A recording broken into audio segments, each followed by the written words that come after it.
Good morning, everyone. Hi, I'm hopping on here today to talk about some of the most common myths about ADHD and why they are so dangerous to our well-being and the well-being of our children.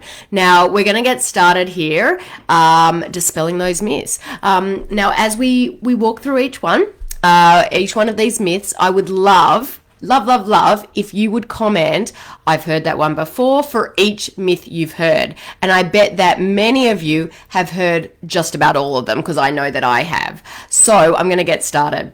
Myth number 1, ADHD is not a real medical condition. If you've heard this one before, give me, I've heard that one before in the comments right now. But the truth is, if you have ADHD or have a child with ADHD, you know just how real ADHD is and how much it affects just about every single aspect of your daily life.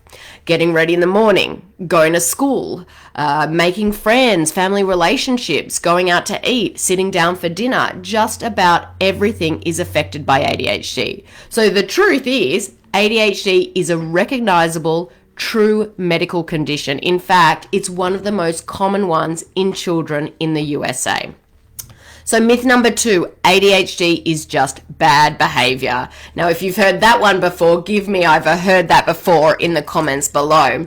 There have been so many times that parents have told me about someone saying their child just needs a good spanking or more discipline, and then they wouldn't behave that way. It's just not true. I was talking to a family in my program yesterday, and she was saying that she was at the supermarket once and she was looked up and down by this lady and said, you need to learn how to discipline your child. The truth is, children with ADHD are just like other children. They want to do well, but many times they just can't. They aren't bad, but instead are lacking some important skills. No amount of discipline is going to change the way their brains function.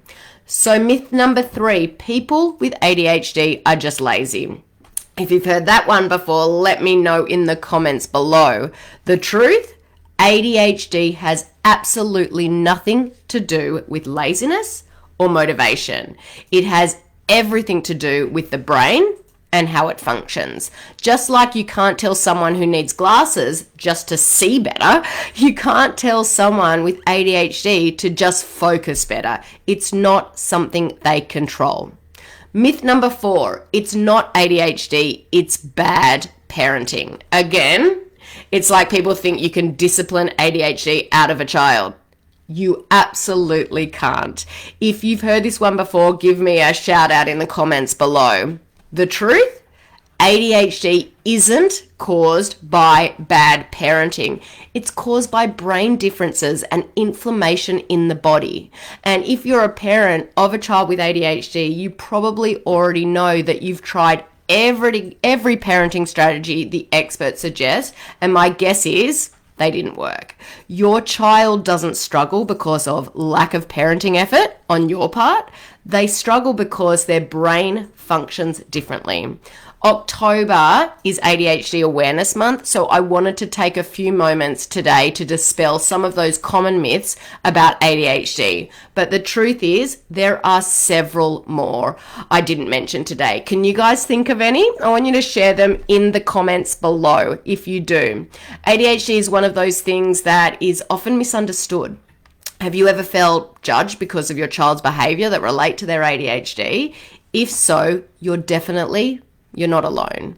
That's actually why I created my program, the ADHD Thrive Method for Kids. It's designed for parents of children with ADHD by a parent of a child with ADHD. I get what it feels like to have a child with ADHD, how lonely it can feel at times, how isolating, how discouraging, and I don't want anyone else to continue to feel that way if I can help it. And I'm confident I can help you. It is possible to have a child with ADHD and find freedom from symptoms without medication.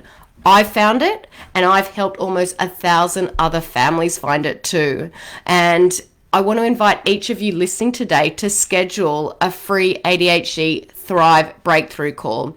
They are absolutely free with no strings attached, and we'll simply chat about how we can help you find freedom from ADHD symptoms, and we'll answer any questions you might have.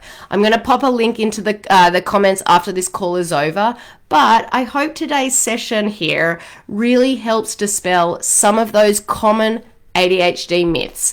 Hope it helps. Take care. Bye. Oh my God, there's something.